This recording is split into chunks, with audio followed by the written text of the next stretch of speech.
22 जनवरी का दिन बहुत विशेष है। शिव सोमवार है। रामलला की अयोध्या में प्राण प्रतिष्ठान है। ऐसे में आप गुरुजी पंडित प्रदीप मिश्रा जी के बताए कौन से 7 महाउपाय कर सकते हैं, उसी की जानकारी हम आपको इस वीडियो के माध्यम से दे रहे हैं। पहले उपाय की ओर बढ़ते हैं बिना किसी देरी के। गुरुजी ने कहा, अगर आपके घर में कोई ऐसा है जो बात बात में अपशब्द बोल देता है, या फिर परिवार में क्लेश होता है, परिवार में सुख शांति का अभाव है, या फिर आपके परिवार में एक दूसरे से लोग बात नहीं करते हैं, या फिर आपके परिवार में कोई ऐसा है जो व्यसन करता है या फिर गलत संगतों में है, बुरी आदतों में है, तो उसके लिए और अपने परिवार के लिए आपको एक सरल उपाय करना है। आपको एक बेलपत्र लेना है और एक सफ़ेद पुष्प लेना है और कुंदकेश्वर महादेव का नाम स्मरण करते हुए उस बेलपत्र को और उस पुष्प को शिवलिंग के ऊपर अर्पित करना है। पर इस विशेष उपाय में आपको बेलपत्र को शिवलिंग के ऊपर एक विशेष तरीके से अर्पित करना है। आप वीडियो के माध्यम से देखकर समझ सकते हैं कि आपको यह विशेष उपाय किस प्रकार से करना है। सबसे पहले आपको बेलपत्र अर्पित करना है। इसके बाद आपको इसी बेलपत्र के ऊपर एक सफ़ेद पुष्प अर्पित करना है। कुंदकेश्वर महादेव का नाम लेते हुए अपने परिवार या फिर उस व्यक्ति के लिए जो गलत संगत में है, अपशब्द बोलता है, उसके लिए कामना करना है और बेलपत्र को अर्पित रहने देना है। और बेलपत्र के ऊपर जो आपने सफ़ेद पुष्प अर्पित किया है उसे प्राप्त कर लेना है। सफ़ेद पुष्प को प्राप्त करके आपको बेलपत्र के वृक्ष के नीचे इस सफ़ेद पुष्प को अर्पित कर देना है। सफ़ेद पुष्प आप बेलपत्र के वृक्ष के नीचे अर्पित करें और बेलपत्र के वृक्ष के नीचे की थोड़ी सी मिट्टी को आपको प्राप्त कर लेना है। यह पूरा उपाय करते समय आपको कुंदकेश्वर महादेव का नाम स्मरण करना है। अब इस प्राप्त की हुई मिट्टी को अपने घर में प्रवेश करने से पहले सीधे हाथ की ओर बिंदीनुमा आकृति में लगा देना है और अपने घर में प्रवेश कर जाना है। बस इतना ही करना है। परिवार में आपस में सदस्यों में प्रेम बढ़ेगा, गृह क्लेश नहीं होगा, या फिर वह व्यक्ति जो गलत संगत में है वह बुरी संगत से दूर होगा, व्यसन से दूर होगा, शराब आदि नशा से वह दूर हो जाएगा। यह विशेष उपाय आप प्रत्येक सोमवार को कर सकते हैं और मात्र एक बार करने से आपको पूरा लाभ देखने को मिलता है। इसलिए इस विशेष तिथि में, इस विशेष सोमवार में यह उपाय करके आप पूरा लाभ जरूर प्राप्त कीजिएगा। बढ़ते हैं अगले और गुरुजी के बताए बिल्कुल नए और विशेष उपाय की ओर। गुरुजी ने कहा, अगर आपके शरीर में कहीं पर भी गांठ हो गई हो, अब वह गांठ गर्भाशय में हुई या फिर शरीर के किसी भी अंग में आपको गांठ हो गई हो, तो आपको 7 दूर्वा और एक बेलपत्र से एक विशेष उपाय को करना है। इस उपाय को करते समय भी आपको कुंदकेश्वर महादेव का नाम स्मरण करना है। आपको 7 दूर्वा और एक बेलपत्र को लेकर शिवालय में जाना है और इस 7 दूर्वा और एक बेलपत्र को आपको शिवलिंग के ऊपर अर्पित कर देना है। पर इस उपाय के अंतर्गत आपको बेलपत्र को विशेष तरीके से शिवलिंग पर अर्पित करना है। हमेशा आप बेलपत्र को उल्टी शिवलिंग पर अर्पित करते हैं, पर इस उपाय के अंतर्गत आपको बेलपत्र को सीधी शिवलिंग के ऊपर अर्पित करना है। आप वीडियो के माध्यम से देखकर समझ सकते हैं कि इस विशेष उपाय को आपको किस प्रकार से करना है। बेलपत्र के ऊपर आपको 7 दूर्वा रखनी है और उसको आपको शिवलिंग के ऊपर वैसे ही सीधा सीधा अर्पित कर देना है। इसके बाद आपको एक कलश से जो आपने जल लाया है उस जल को आपको श्री शिवाय नमस्तुभ्यम और कुंदकेश्वर महादेव का नाम स्मरण करते हुए उस बेलपत्र और उस दूर्वा के ऊपर अर्पित कर देना है। पूरा जल अर्पित कर दीजिए और पूरा जल अर्पित करने के बाद आपको औषधि रूप में सभी दूर्वा को और बेलपत्र को प्राप्त कर लेना है। आपने जो 7 दूर्वा अर्पित की है, एक बेलपत्र अर्पित की है, उसे प्राप्त कर लीजिए और अगले दिन से आपको रोज़ सुबह इस दूर्वा को चबा चबा के खा लेना है। उसके बाद पानी पी लेना है। ऐसा लगातार आपको 7 दिनों तक करना है और 8वें दिन आपको जो बेलपत्र है उसे खा लेना है। बस इतना ही करना है। गुरुजी ने कहा, इसके बाद आप जांच कराने के लिए जाएं। आपको गठान में राहत देखने को मिलेगी, वह कम जरूर होगी। गुरुजी का बताया यह विशेष उपाय आप कभी भी किसी भी सोमवार, प्रदोष या मासिक शिवरात्रि से कर सकते हैं। बढ़ते हैं गुरुजी के बताए अगले विशेष उपाय की ओर। अगर आपका विवाह नहीं हो रहा है, विवाह में अड़चने आ रही हैं, तो आपको शीघ्र विवाह के लिए, मंगल विवाह के लिए यह विशेष उपाय करना है। अगर आप अपने लिए कर रहे हैं तो काफ़ी अच्छी बात है, अन्यथा आप अपने परिवार के किसी सदस्य के लिए भी यह उपाय करना चाहते हैं तो वह भी कर सकते हैं। आपको बस उनका नाम और गोत्र बोलते हुए शिवलिंग पर विशेष तरीके से जल अर्पित करना शुरू करना है।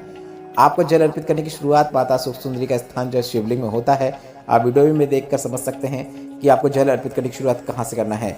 आपको माता सुख सुंदरी के स्थान से जल अर्पित करते हुए पूरा जल शिवलिंग के ऊपर अर्पित कर देना है और इसके बाद श्री शिवाय नमस्तुभ्यम या फिर नमः शिवाय या फिर ओम नमः शिवाय बोलते हुए उस व्यक्ति के शीघ्र विवाह की भोलेनाथ से कामना कर लेना है। बस इतना ही करना है। इस विशेष उपाय को आप एक और तरीके से कर सकते हैं जो हाल ही में गुरुजी ने बताया है। गुरुजी ने कहा, अगर आपको कार्य में सफलता प्राप्त करना चाहते हैं, कोई व्यापार या नौकरी के लिए जा रहे हैं जिसमें आप सफलता प्राप्त करना चाहते हैं, तो आप इस प्रकार से जल अर्पित करके उस कार्य के लिए निकल जाइए। आपको सफलता निश्चित देखने को मिलेगी। इस प्रकार से जल अर्पित करने से आप भोलेनाथ के भरोसे हो जाते हैं कि वह आपके लिए जो भी करेंगे सब सही करेंगे। बस आपका भोलेनाथ के प्रति विश्वास होता है कि आप मेरे कार्य में सफलता भोलेनाथ ही दिलाने वाले हैं। तो माता सुख सुंदरी के स्थान से शिवलिंग के ऊपर तक जल अर्पित कीजिए, भोलेनाथ से कामना कीजिए, उस कार्य में सफलता के लिए भोलेनाथ से कामना कीजिए और निकल जाइए। आपको सफलता निश्चित रूप से देखने को मिलेगी। यह विशेष उपाय भी आप कभी भी किसी भी दिन कर सकते हैं, पर सोमवार जैसे विशेष दिन में करके आप अधिक से अधिक लाभ प्राप्त कर सकते हैं। बढ़ते हैं सोमवार के दिन किए जाने वाले अगले विशेष उपाय की ओर। अगर आपके घर में धन संपदा की कमी है, पैसों की कमी है, कर्जा बढ़ते चले जा रहा है, तो आपको एक विशेष तरीके से जल अर्पित करना शुरू करना है। आपको प्रत्येक सोमवार को बेलपत्र के वृक्ष के नीचे, बरगद के पेड़ के नीचे, मतलब वट वृक्ष के नीचे जल अर्पित करना शुरू करना है। आप बेलपत्र के वृक्ष के नीचे जल अर्पित कीजिए, या फिर आप वट वृक्ष के नीचे जल अर्पित कर रहे हैं तो वटकेश्वर महादेव का नाम स्मरण करते हुए जल अर्पित कर सकते हैं। बेलपत्र के पेड़ के नीचे आप श्री शिवाय नमस्तुभ्यम बोलते हुए जल अर्पित कीजिए। कितना ही बड़ा कर्जा क्यों ना हो, वह चुकना शुरू हो जाता है। अगर घर में धन संपदा की कमी है तो आपको भी लाभ देखने को जरूर मिलेगा।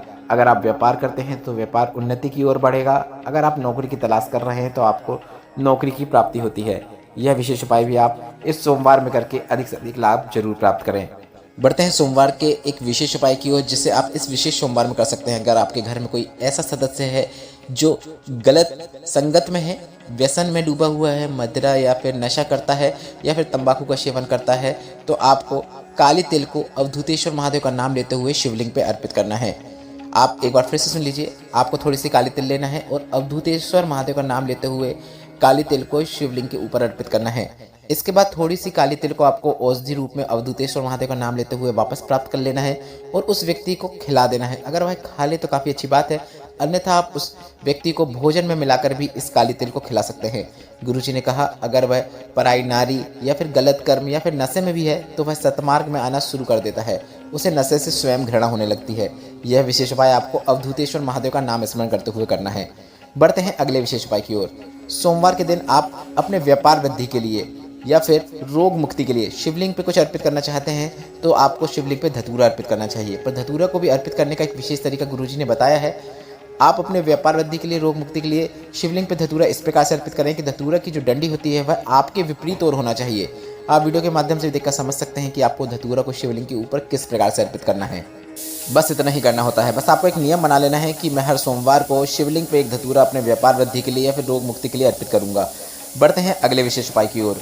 गुरुजी ने तरक्की के लिए, व्यापार में उन्नति के लिए या फिर जीवन में वैभव की उन्नति के लिए एक विशेष उपाय करने को कहा है। गुरुजी ने शिवलिंग में जो माता सुख सुंदरी का स्थान होता है, उस माता सुख सुंदरी के स्थान पर सबसे पहले एक बेलपत्र को अर्पित करने को कहा है। पर बेलपत्र को इस बार आपको इस प्रकार से अर्पित करना है कि बेलपत्र की डंडी शिवलिंग की ओर होना चाहिए।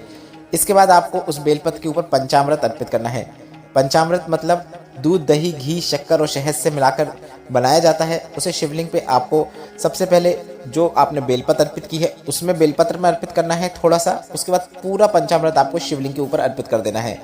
श्री शिवाय नमस्तुभ्यम, नमः शिवाय या फिर ओम नमः शिवाय बोलते हुए विशेष उपाय कीजिएगा।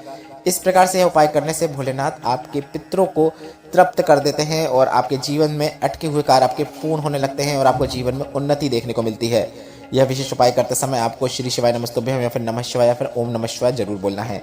और उपाय करने के बाद आपको एक कलश का जल जो आपने लाया है, उस जल को आपको पूरा शिवलिंग के ऊपर अर्पित कर देना है। क्योंकि हम जब भी अभिषेक करते हैं दूध, दही, घी, शक्कर से या पंचामृत से, तो उसके बाद एक कलश जल शिवलिंग पे जरूर अर्पित करना होता है।